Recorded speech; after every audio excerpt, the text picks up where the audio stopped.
होली तोरा चोली में लगा तोरा चोली में लगा दे बोलल का के रंग दे बोलल का के रंग दे बोलल का के रंग होली तोरा चोली में लगा दे बोलल का के रंग डीजे उमेश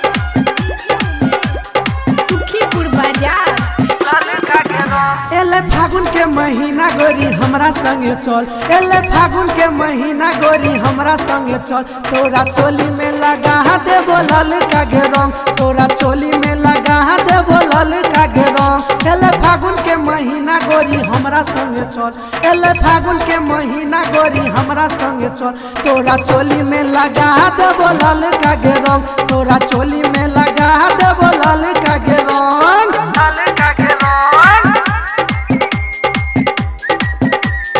बोलल का के रंग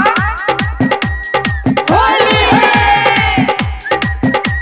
तोरा चोली में लगा डीजे दे बोलल उमेश का के रंग सुखीपुर बाजार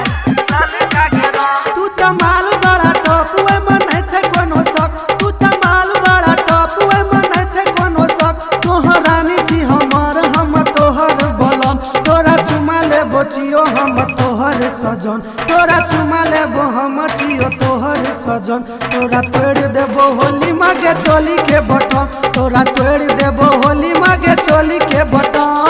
चोली के बटन चोली के बटन होली तोरा चोली में लगा डीजे दे बोलल उमेश का के रंग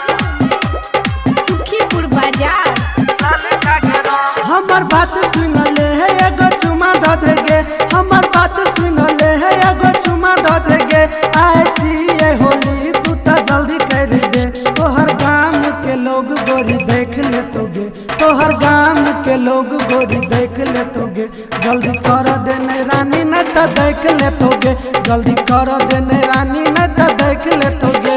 जल्दी जल्दी कर ले होली